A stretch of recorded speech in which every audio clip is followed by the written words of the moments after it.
함께 나눌 하나님 말씀은 사도행전 18장 1절부터 11절 말씀입니다. 제가 가진 성경으로는 신약 성경 213쪽입니다.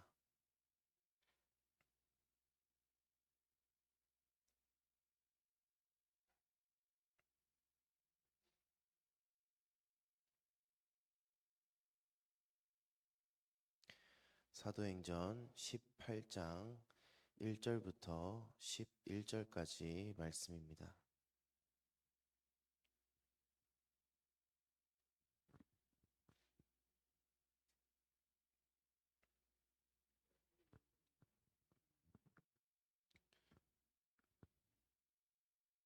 한 절씩 교독하도록 하겠습니다.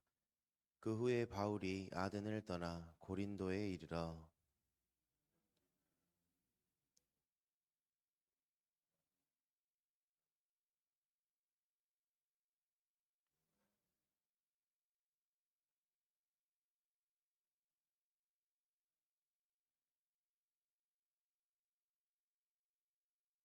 생업이 같으므로 함께 살며 일을 하니 그 생업은 천막을 만드는 것이더라.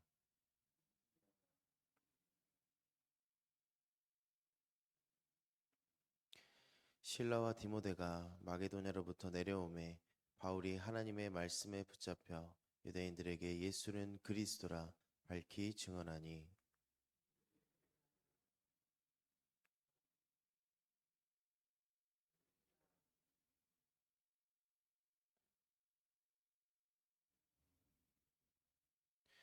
거기서 옮겨 하나님을 경외하는 디도 유스도라 하는 사람의 집에 들어가니 그 집은 회당 옆이라.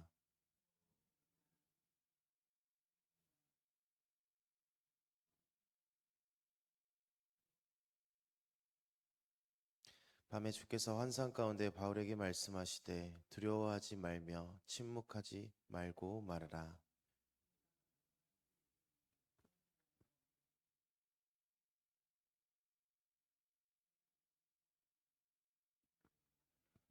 네, 함께 읽겠습니다.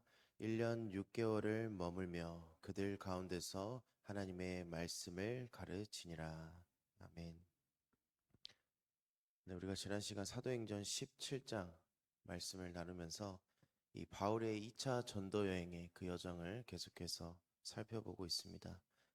우리가 지난 시간에 사도행전 17장에서 바울이 어디에서 복음을 전했습니까?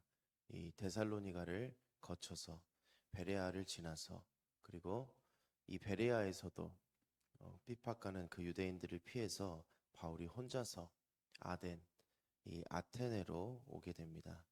그런데 그 아덴 가운데서 무슨 일이 일어납니까? 바울의 마음이 격분하는 일이 일어나게 됩니다. 그곳에 만연했던 수천 가지의 우상들을 이 바울이 보게 됩니다. 그리고 그 격분한 바울이 이 아덴에 있는 이 아레오바고 그 언덕에 가서 설교를 시작합니다. 그 설교는 바울의 설교 중에 가장 짜임새가 있고 논리적인 설교였습니다. 그러면 바울이 전한 그 아레오바고 그 설교의 핵심이 무엇이었습니까? 먼저는 이 하나님께서는 어떤 분이신가? 하나님께서는 창조주 전능하신 하나님이시다. 그리고 그 창조주 하나님께서 지금까지 통치하시고 이 세상을 주관하시는데 그 하나님께서 너희를 찾으신다. 그리고 그 믿을 만한 증거로 예수 그리스도를 이 땅에 보내주시고 3일 만에 부활하게 하셨다. 이렇게 말씀을 전하면서 바울이 그 유대인들에게 말합니다. 그런데 너희는 지금 무엇을 하고 있느냐? 너희는 지금 우상을 숭배하고 있다. 복음이 선포된 지금 너희가 이 복음을 믿지 않으면 너희는 심판을 받을 것이다. 이것이 바울이 아덴에서 선포한 복음이었습니다. 오늘은 바울이 이 아덴을 떠나서 고린도로 가게 됩니다. 우리가 생각했을 때 이 바울은 어떠한 자입니까? 복음에 정말 열정이 있는 자. 그러면 우리가 열정이 있다라는 것은 어떠한 것입니까? 그 열정 있는 마음, 그것 하나를 위해서 다른 것도 버릴 만한 그러한 마음이 열정 있는 마음입니다. 우리가 이 바울의 삶, 바울의 전도 여행을 보면서 느낄 수 있었을 것입니다. 바울의 이 복음에 대한 열정. 사실 우리가 바울의 전도 여행을 보면서 많은 믿는 자들이 생기고 또 그것 가운데 교회가 세워지고 그 결과만 본다면 너무나도 은혜가 있고 또 성공한 전도 여행입니다. 그런데 우리는 그 과정을 알고 있습니다. 쫓기고 쫓기는 삶, 죽을 뻔한 위기도 있었고 수도 없이 밤중에 핍박자들이 피해서 도망가고 어떨 때는 이방인들에게 핍박받고 어떨 때는 유대인들에게 수도 없이 핍박받고 쫓기며 도망 다녔습니다. 이러한 삶은 다른 어떠한 단어로도 설명할 수 없을 것입니다. 복음에 대한 열정, 이 복음을 위해서 다른 어떠한 것까지, 심지어는 나의 생명까지도 내어줄 수 있는 그 열정이 이 바울에게 있었던 것입니다. 그러면 왜 바울이 이토록 목숨까지도 내어줄 만큼 복음의 열정이 있었습니까? 그 이유는 내 목숨을 하나님께서 살려주셨기 때문에, 죄인 중에 괴수였던 이 바울을 구원해 주신 그 은혜가 너무나도 컸기 때문입니다. 오늘은 바울이 고린도라는 지역으로 오게 됩니다. 이 고린도라는 지역은 어떠한 곳이냐면 매우 비옥한 땅입니다. 그리고 상업적으로, 경제적으로 매우 발달한 부유한 도시입니다. 그래서 그곳에 사는 사람들은 대부분 돈도 많고 또 지역의 특성상 이 바다와 밀접하게 연결되어 있기 때문에 또 배들도 많다 보니까 다양한 이 잡신들을 섬기는 그러한 문화가 강한 곳이 바로 고린도였습니다. 그리고 굉장히 성적으로도 타락한 곳이었습니다. 그런 고린도에서 바울이 복음을 증거합니다. 이 계속해서 환난과 핍박 가운데서 끝까지 복음을 지키며 또 복음을 선포했던 이 바울. 지금 이 고린도는 정말 쉽지 않는 도시. 이 고린도에 왔을 때 바울의 심정을 한번 보겠습니다. 고린도전서 2장 3절 말씀입니다. 내가 너희 가운데 거할 때 약하고 두려워하고 심히 떨었노라. 지금 바울의 2차 전도여행 그리고 1차 전도여행 계속해서 복음을 증거하고 이 전도여행이 계속되면 계속될수록 이 핍박 가운데 복음을 전했던 그 바울이 이 고린도에 왔을 때 요즘 말로 말씀드리면 이 번아웃이 오게 됩니다. 그러한 상황 속에서 하나님께서는 이 고린도에서 두려워하고 있었던 이 바울에게 여러 가지 환경과 상황과 또 사람들을 통해서 바울에게 새 힘을 주시기를 원하셨습니다. 첫 번째로는 바울에게 믿을 만한 동역자들을 붙여주십니다. 이 본문 1절부터 3절을 보게 되면은 누구입니까? 이 브리스길라와 아굴라 부부입니다. 잠시 이 부부가 고린도에 온 배경을 우리가 한번 살펴보자면 이 브리스길라와 아굴라 부부는 원래 로마에 살던 사람들입니다. 그런데 그곳에서 이 예수 그리스도의 복음을 받아들이고 믿는 그리스도인으로서 부활하신 그 예수님의 그 복음을 이 브리스길라와 아굴라 부부가 그 로마에서 증거를 합니다. 그런데 여전히 이 바울이 복음을 전했던 그 상황처럼 이 브리스길라와 아굴라 부부가 부활하신 예수님을 증거하니까 또 그 당시 로마에 있던 유대인들이 받아들이지 못하게 됩니다. 그래서 바울과 같이 이 부부들이 핍박을 받고 또 그 회당에서 계속해서 소동이 일어나니까 이 로마의 황제가 이 그리스도인, 로마에 살고 있는 그리스도인들은 다 로마에서 나가라. 그래서 고린도로 온 그리스도인 부부가 바로 브리스길라와 아굴라 부부였던 것입니다. 그럼 여기 고린도에서 바울이 만난 이 그리스도인 부부는 어떠한 사람들입니까? 이 바울과 서로 마음이 맞습니다. 전하는 복음이 같습니다. 그러면 어떻게 됩니까? 우리가 지난주 금요기도회 합심기도의 힘, 우리가 말씀을 들었던 것처럼 마치 날개를 단 것처럼 함께 동역을 하게 됩니다. 시너지가 발생을 합니다. 얼마나 이 부부가 복음을 위해서 살았냐면 이 로마서 16장 3절부터 4절을 한번 보겠습니다. 너희는 그리스도 예수 안에서 나의 동역자들인 브리스가와 아굴라에게 문안하라. 그들은 내 목숨을 위하여 자기들의 목까지도 내어 놓았나니 나뿐 아니라 이방인의 모든 교회에도 그들에게 감사하느니라. 이 브리스길라와 아굴라 부부는 목숨을 다해서 복음을 위해 이 복음 전하는 바울을 위해 충성하고 섬겼던 자가 바로 브리스길라와 아굴라 부부였던 것입니다. 그렇다면 이 두 동역자가 바울과 함께 했을 때 바울에게 얼마나 위로가 되었을까요? 우리가 어떤 일을 혼자 하게 될 때는 버거울 때가 있습니다. 그것도 반대하는 사람들이 많은 일을 할 때는 더 그러합니다. 그런데 그러한 상황 속에서 하나님께서는 지치고 힘들고 이 막막한 번아웃의 상태에 있던 바울에게 목숨을 다해 충성하고 복음에 열정이 있었던, 섬길 수 있었던 이 브리스길라와 아굴라 부부를 보내주셔서 함께 동역하고 맞설 그 힘을 주시고 또 바울을 위로해 주셨다는 것입니다. 교회의 모든 일도 마찬가지입니다. 우리가 함께하는 것, 서로 동역하는 것, 또 서로 힘을 합치는 것이 중요합니다. 이 전도서 말씀처럼 두 사람이 함께 누울 때 따뜻해지고 한 사람이면 패할 수 있지만 두 사람이면 능히 맞설 수 있고 또 세 겹줄은 쉽게 끊어지지가 않습니다.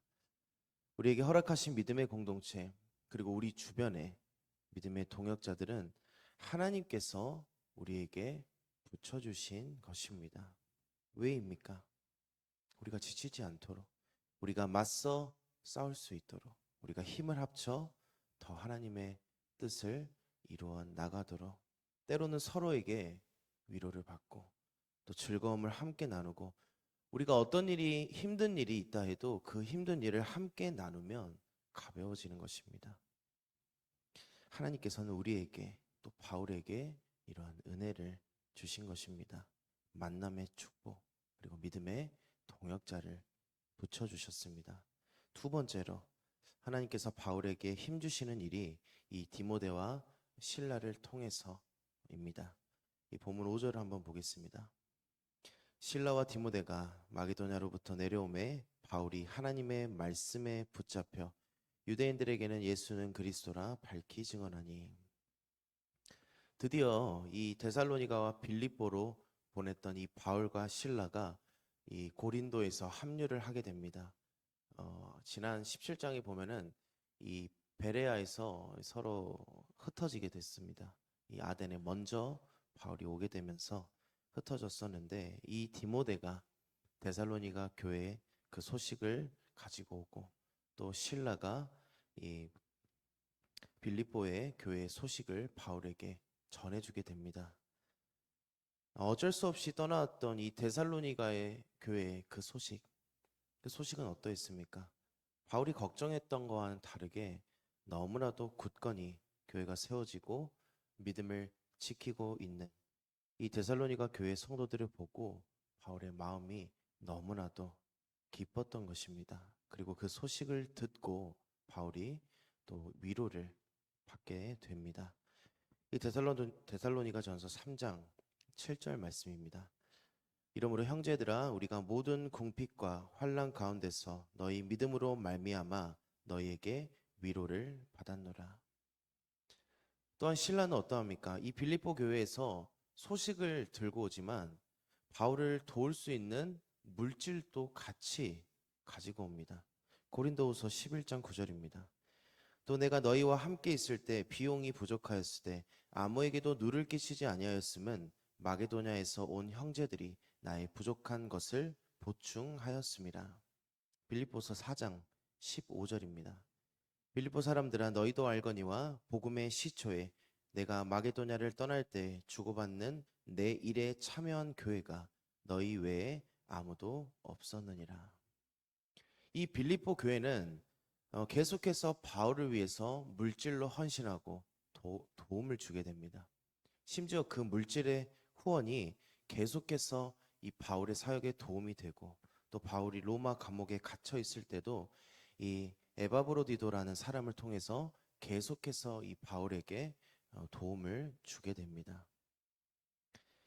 계속되는 핍박과 환난 가운데 복음의 열정이 가득했던 바울도 힘듦과 또 두려움 가운데 있었습니다. 하지만 하나님께서는 그러한 바울을 그냥 내버려 주지 않으셨습니다. 바울이 다시금 새 힘을 얻을 수 있도록, 힘을 낼 수 있도록 이 브리스길라와 아굴라 믿음의 동역자를 붙여주시고 또 디모데와 실라를 통해서 기쁜 소식과 또 물질의 후원을 통해서 다시금 바울이 복음을 전할 수 있는 것에 전념할 수 있도록 하나님께서는 사람과 환경들을 통해서 바울을 위로하시고 힘을 주셨다라는 것입니다. 그 결과로 이 어렵고 힘든 이 고린도에 결실이 맺혀지기 시작합니다.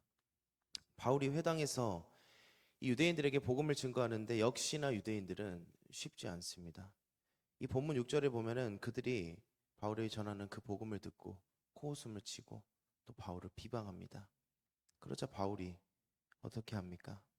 6절 중반절부터 보게 되면 바울이 옷을 털면서 말합니다. 너희 피가 너희 머리로 돌아갈 것이고 나는 깨끗하니라. 이후에는 이 복음이 이방인에게로 간다라고 말을 합니다. 그렇게 바울이 이 회당에서 나와서 7절부터 계속 보게 되면 디도 유스도라는 사람의 집에 머물면서 8절에 또 보게 되면 회당장 그 회당장이 예수님을 믿게 되고 세례를 받게 되고 또 그의 온 집안의 사람들이 함께 예수님을 믿게 됩니다. 이 8절까지 보았을 때 고린도에 많은 결실이 또 생기게 됩니다. 그런 상황들을 보고 바울의 마음이 어땠겠습니까? 물론 기쁨이 있습니다. 하지만 그와 동시에 두려움이 찾아옵니다. 왜입니까? 바울이 지금까지 경험했을 때 복음이 흥왕하게 되면 그 다음에는 많은 핍박들이 찾아오게 됐었기 때문입니다. 그런데 그때 그러한 바울의 마음을 너무나도 잘 아시는 하나님께서 바울에게 뭐라고 말씀하시는지 한번 보겠습니다. 본문 9절과 10절입니다. 밤에 주께서 환상 가운데 바울에게 말씀하시되 두려워하지 말며 침묵하지 말고 말하라.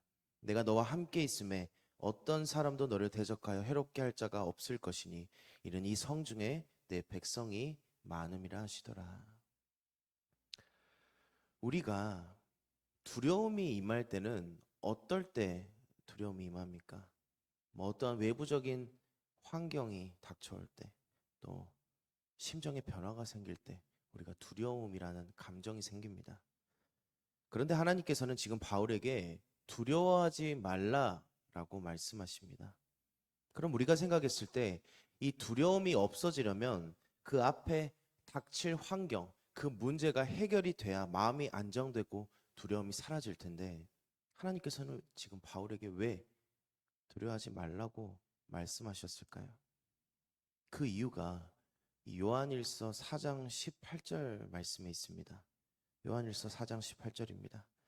사랑 안에 두려움이 없고 온전한 사랑이 두려움을 내쫓나니 두려움에는 형벌이 있음이라. 두려워하는 자는 사랑 안에서 온전히 이루지 못하느니라.